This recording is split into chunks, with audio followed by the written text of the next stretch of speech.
আসসালামু আলাইকুম সম্মানিত ভিউয়ার্স, কেমন আছেন? আশা করি ভালো আছেন। আমি আপনাদের দোয়া এবং আল্লাহর রহমতে ভালোই আছি। বরাবরের মতো আজকেও আপনাদের মাঝে আবার নতুন একটা ভিডিও নিয়ে আসলাম। তো এটা হচ্ছে আমাদের গ্রামের মেঠো পথ। বর্তমান পাকাকরণ হওয়ার সিস্টেম হতেছে। ওই রাস্তা পাকা কাজ শুরু হয়েছে।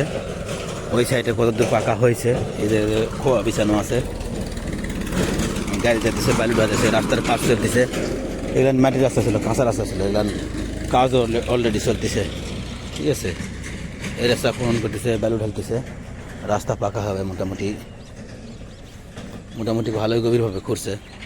ঠিক আছে, এই রাস্তা এটা মোহাম্মদ পুকুরের, এটা রামশালার। ঠিক আছে, আর এটা হচ্ছে তেমারিয়া।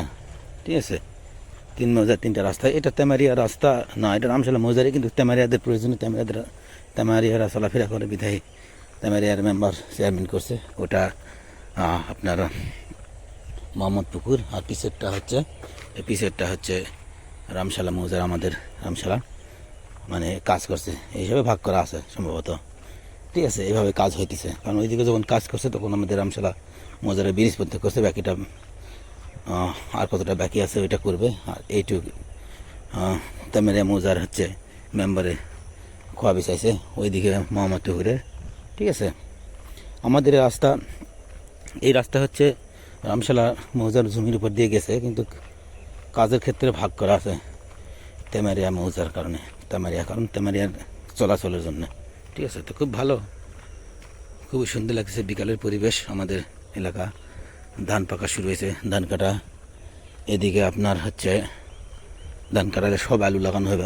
আমাদের এলাকায় প্রধান ফসল হচ্ছে ধান আর আলু। ঠিক আছে, যতটা মাটি দেখতেছেন জমিন, প্রত্যেকটাতেই ধান লাগানো হবে। ধান লাগানো হয়েছে যতগুলো মাটি, তার 95% জমিতে আপনার আলু লাগানো হবে, কিছু মাটি সরিষা লাগানো হবে। ঠিক আছে, সব জমিতে আলু শসা লাগানো হয় আমাদের এলাকায়। তো গ্রামীণ পরিবেশ আজকে আপনাদের দেখাইলাম ভিডিও করে। তো গ্রামীণ পরিবেশ এবং রাস্তাঘাট কেমন লাগলো সেটা অবশ্যই আপনারা কমেন্ট করে জানাবেন, এবং ভালো লাগলে লাইক করবেন, এবং চ্যানেলটি সাবস্ক্রাইব করে পাশে থাকবেন, যাতে আরও অন্যান্য নতুন নতুন ভিডিও আপনাদের মাঝে দিতে পারি। তো সবাই ভালো থাকবেন, সুস্থ থাকবেন। আসসালামু আলাইকুম।